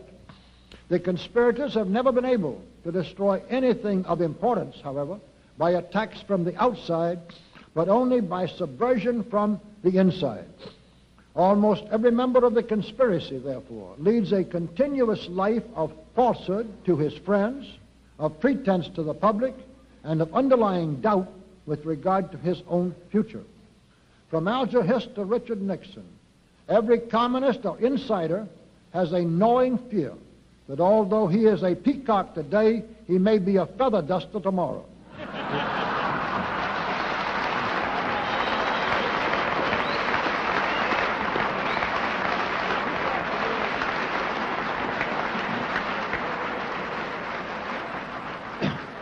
The abnormality of such existence adds up to a basic liability which is forever tugging away at the solidity of the whole conspiratorial organization. And the effects of this defiance of all normal human instincts are beginning to show up today on the whole international scene more clearly than ever before. 2, the insiders and the Illuminati before them have always intended that about 3% of any population should have absolute rule over the other 97%. This is because their obscene lust for power is more happily satisfied by success in proportion to the scarcity of others who also enjoy the perquisites of power. In other words, by an inverse ratio. This seems a very strange and cruel psychological quirk to traditional Americans in a country where even those with the ambition and ability to become very rich have always wanted to see others become rich also, and to have everybody around them enjoy all the comforts and even luxuries of an increasing national prosperity. And this attitude alone on the part of the insiders as demonstrated at present by their calculated effort to wipe out the whole middle class and to reduce everybody but themselves to a level of bare subsistence, is going to militate very strongly against them as their design becomes more obvious. 3,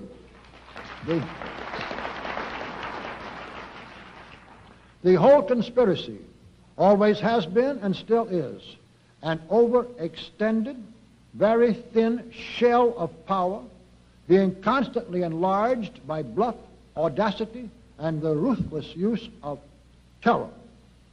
Terror to smother all resistance piecemeal. The insiders themselves never know just when or where this shell may be broken, nor how serious the break may be.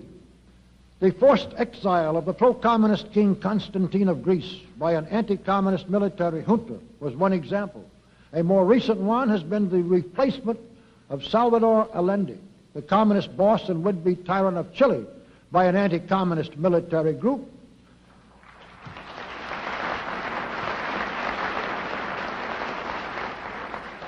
Which certainly seems, as does the one in Greece, to be determined to restore a constitutional republican government to their respective countries as rapidly as possible.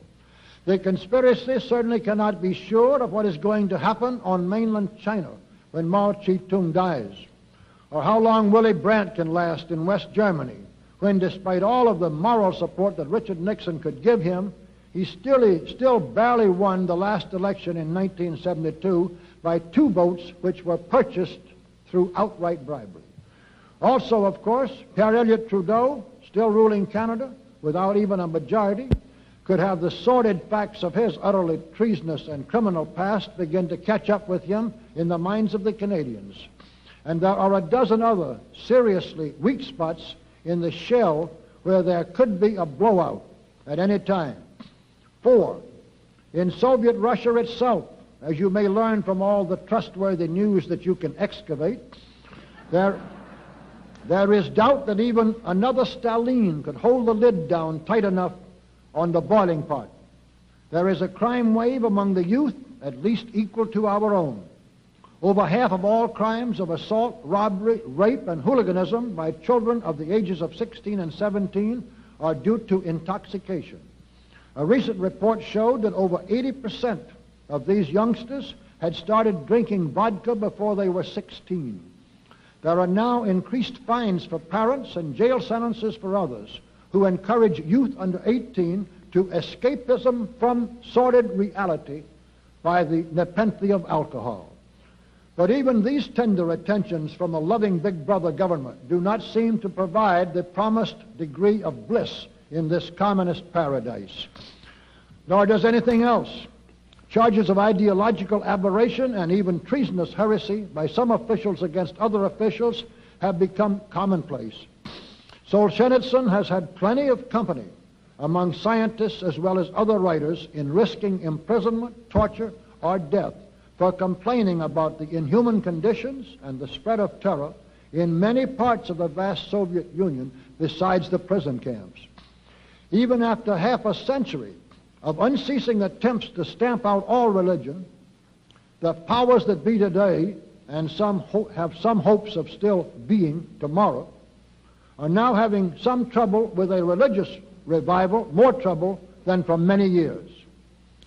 Indeed, the resistance of all kinds at any cost has now gone so far that for the first time Soviet planes on domestic flights are being hijacked by Soviet citizens in attempts to escape.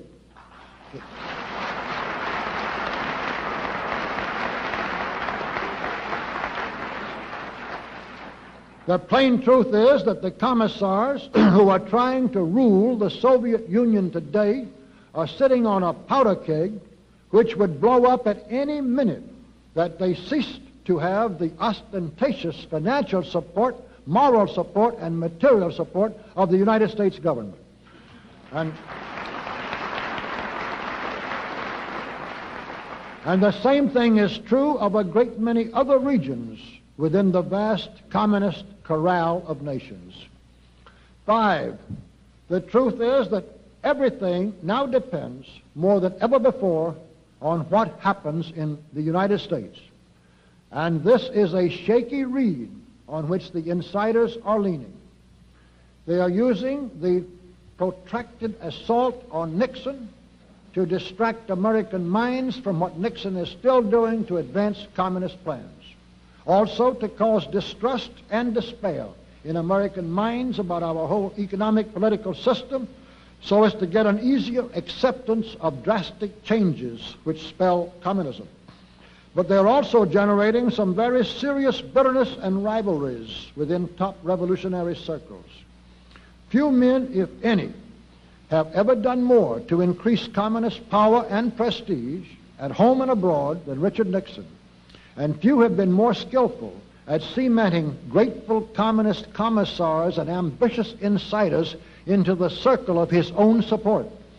Yet some of the most powerful insiders seem determined to throw Nixon overboard in order to put more power directly into the hands of the Rockefeller faction and such Rockefeller agents as Henry Kissinger. And we believe that they are thereby creating a lot of future headaches for the whole conspiracy.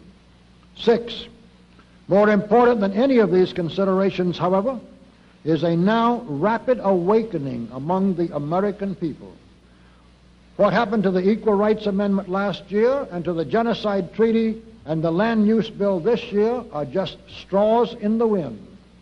The insiders have not dared to install actual rationing of gasoline, which they have so badly wanted, nor has the Nixon administration yet dared to establish full diplomatic relations with Red China. Also, we think the present obvious intention to surrender the Panama Canal completely into international communist hands through the communist government of Panama may run into quite a jolt if 1 million bumper stickers appear on that many American cars reading as follows: "Don't give Panama our canal, give them Kissinger instead."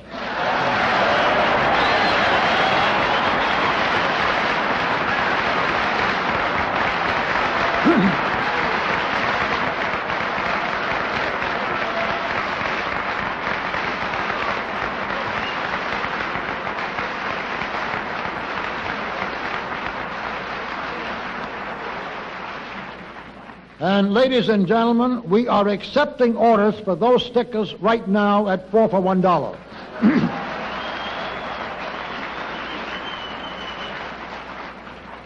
Seven, these are also straws in the wind, but the insiders can see which way the straws are blowing. The Nixon administration already has executive orders on the books sufficient to establish a complete dictatorship. But Nixon does not dare to make a full test of either their reception or their constitutionality. Regional government is being pushed hard, but still on the phony pretense of increasing federal cooperation with state and local governments rather than usurping all of their functions and powers.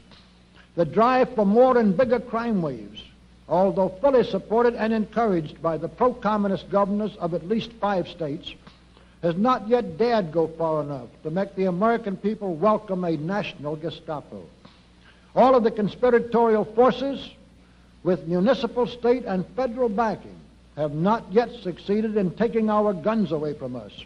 And the insiders have never been able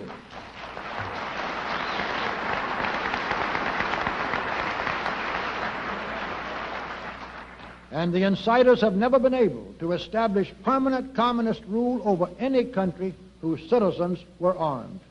8, and the biggest problem of the whole conspiracy, as we said in the March Bulletin, is even more basic. It is the incredible strength, productivity, resourcefulness, and momentum of the American free enterprise system, which makes it so extremely difficult to destroy. Also, there is a changing mood, a rising spirit of anger and determination coming up in the American people, which is crowding the insiders into a race against time, for time, like truth, is on our side. So, with all of these factors and circumstances in mind, we solemnly ask ourselves, how stands the battle today? And in deadly seriousness, we repeat the answer that we started giving you in 1973, early in the year. We think that for the past year, the objective odds have been, and as of today still are, about even in this struggle for victory by either side. This is because we now have the size and strength and resources. I'm sorry, that's a misprint. This is not because we now have the size, and not even got left out. This is not because we now have the size and strength and resources to meet the enemy on realistic terms. Not at all. We don't. Not at all, my friends. We never delude ourselves nor anybody else. But it is primarily, we think the odds objectively are even, because we really mean business in this most crucial fight of all human history, as we always have. We believe it is possible for us to continue expanding our total program until it does measure up to the practical need before the hour is too late. And that even if the conspirators, sensing and fearing this possibility, should have some of us meet with fatal accidents or start unleashing against the society more vicious falsehoods than ever before, we are still prepared.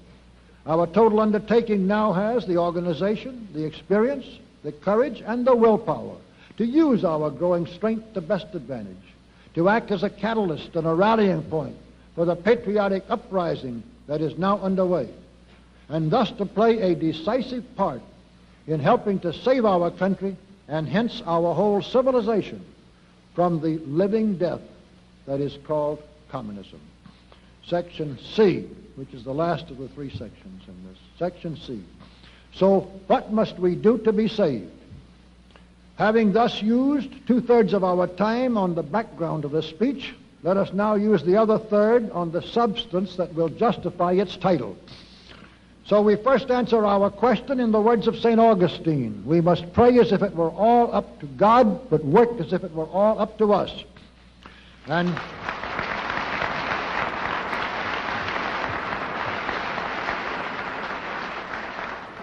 And fundamentally, our own work, of course, must be exactly what we have already been doing. Only a great deal more of it, with more people to help us. But the major purpose of this whole effort tonight is to add a powerful new concept to our understanding and our aims. To make that concept clear, we must creep up on it through a few brief items of history out of 1,000 details we should like to offer for strengthening our point. So we skip many volumes and begin with one most significant fact. There was absolutely no reason on earth for the American people, or any other people for that matter, to become involved in World War I.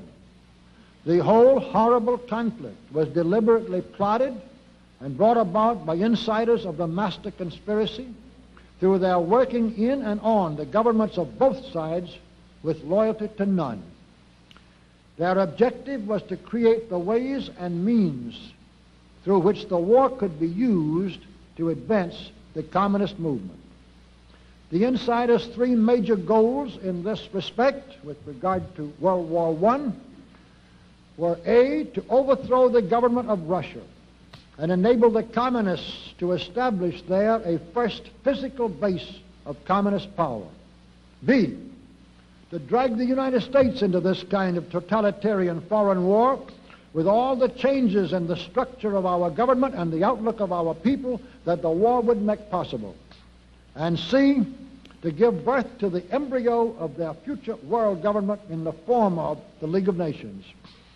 The first two items on that profoundly evil agenda came off according to design, and it is hard to tell which was most important to the conspirators.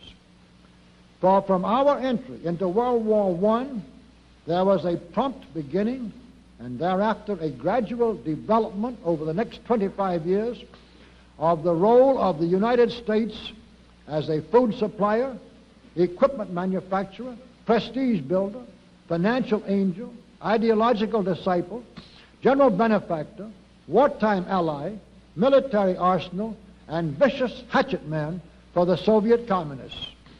Until by the end of World War II, the United States government had clearly become the most powerful single force in promoting the rise of communist power all over the world.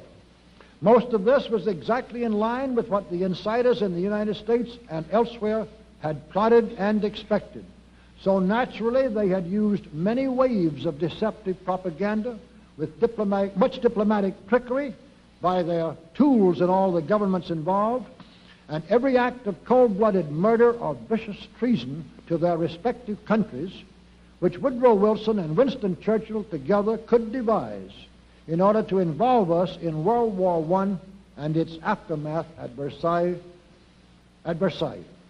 But in typical communist fashion, as a means of continuing and increasing our involvement in world affairs, the insiders also invented a semantic weapon with which to smear and ridicule and discredit all Americans who were sensible enough to oppose their sinister plans.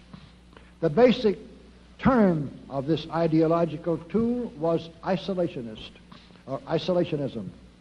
And over the next few decades, the insiders made it into a verbal bludgeon of tremendous force. For World War II was plotted, contrived, and utilized by the same conspiracy for the very same purposes as World War I, plus many other purposes as well as the same ones. Franklin Roosevelt and George Marshall, also aided every step of the way by Winston Churchill, even produced some improvements on the lies and treason and ruthlessness of Wilson and House in order to drag us into this new international maelstrom. And by this time, even prominent Americans, this is by getting into World War II, even prominent Americans of unquestionable patriotism quailed before the prospect of being called isolationists. Until by the decades after that war, the now communist-dominated American government had tens of thousands of bureaucrats, millions of American soldiers, and billions of American dollars scattered all over the world. This was for no other possible real reason than to help the communists to impose their brutal tyranny on an average of 7,000 more newly enslaved human beings somewhere in the world every hour of every day throughout every year. Every lying pretense or diplomatic skullduggery imaginable, as well as every foul misuse conceivable of American money and military might, was being utilized on an enormous scale for that purpose by our communist-controlled State Department. And the surest way to discredit all critics of this rampant treason was to vilify them as isolationists.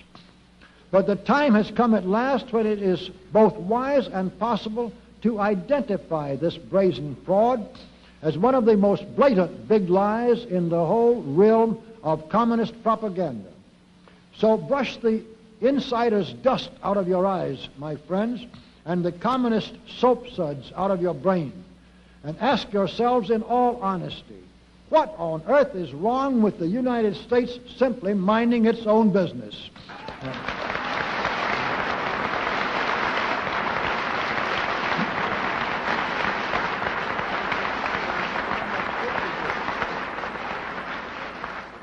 Or with having its foreign policy function primarily for the safety and benefit of the American people.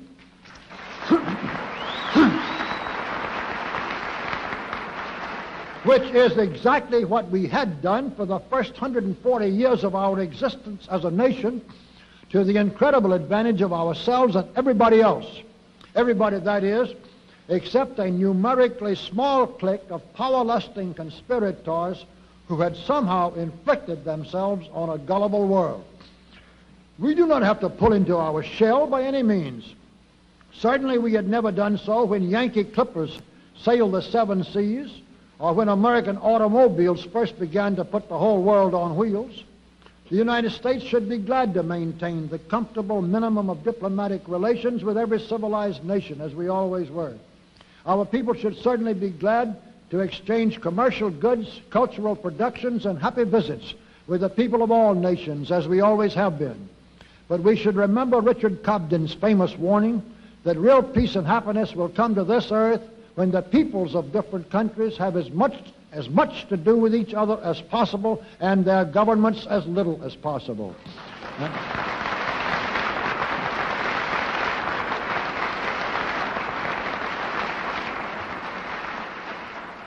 And we should also remember that the continuous colossal meddling of our government with the affairs of other governments all over the world does unmeasurable damage to the people under those other governments and to our own people as well. Let's get back on the road to greatness, which we followed with such confidence and success during our first 4 generations as an independent nation. Then, standing on our own feet, let's once again become an envied example for all the world by our productiveness, our inventiveness, our individual rights and freedoms and opportunities, by our sense of responsibility, our compassion for the unfortunate, our basic moral codes, and our noble aspirations, and by our determination to preserve the wonderful inheritance which our founding fathers bequeathed to us for our own descendants and as an asylum for all worthy people who suffer under tyranny through no fault of their own. If this were the ambition of this humane course be dubbed isolationism, then let's take pride in being called isolationists.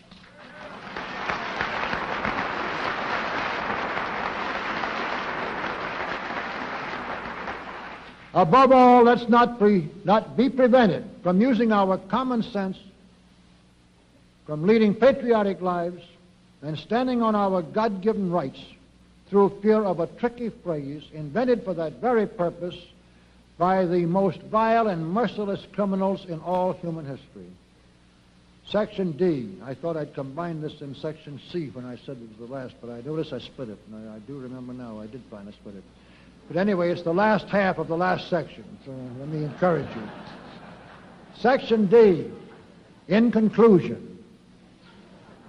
In fact, if your speaker were a young man of 50 and a politician, of which goodness knows he is neither, he would start running for president in 1976 on an isolationist platform.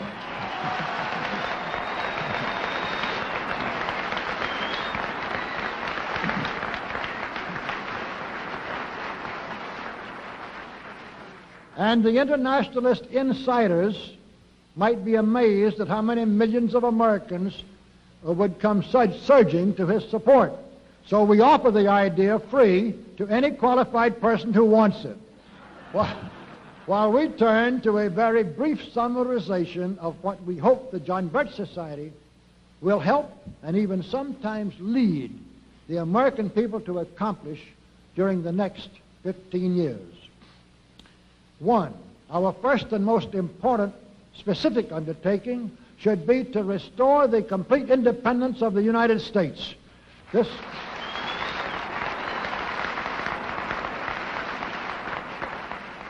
This includes our resolution to get us out of the United Nations and get the United Nations out of the United States.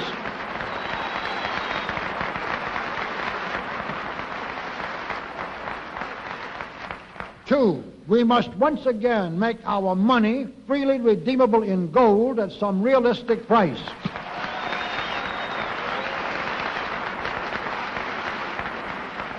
And we must take all practicable legislative steps to prevent a recurrence of the enormous thievery and other subversive crimes that have been perpetrated on the American people through a contrived inflation by every president from Franklin Roosevelt through Richard Nixon. 3,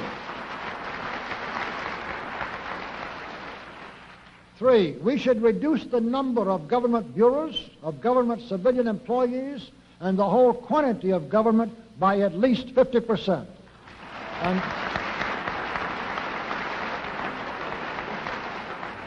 And we should achieve at least this much reduction in proper fashion through gradually convincing a majority of the American people of the wisdom of such a course. 4, We should withdraw all American troops from every spot on earth that is not American soil, except when and where such troops may be required as decided by Congress to protect American lives and property from criminal vandalism.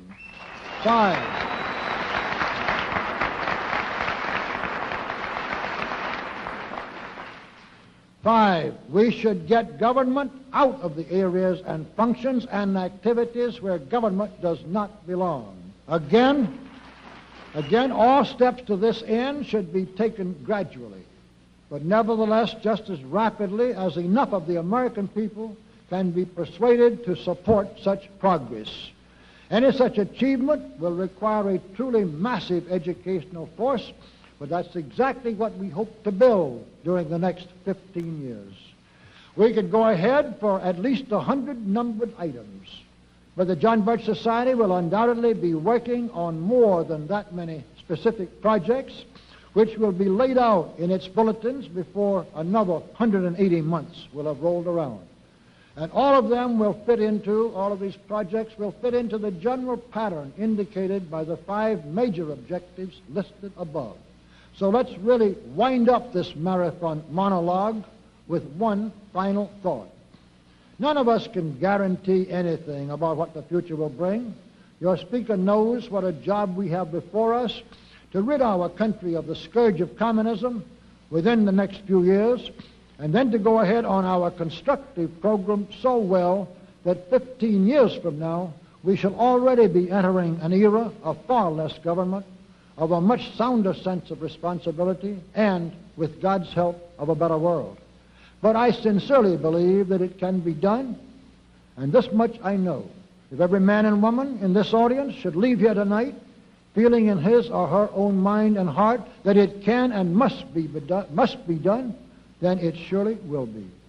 And so, all of you patriots of good character, good conscience, and noble ideals, whom we can reach with the filmed version of this speech in 1,000 other audiences, it is with a great deal of confidence and energizing will to win that we invite you to join us in our epic undertaking. While to all of you great, wonderful friends in this present audience, I certainly extend my very deep thanks indeed for so much patience and attention. Thank you and good night.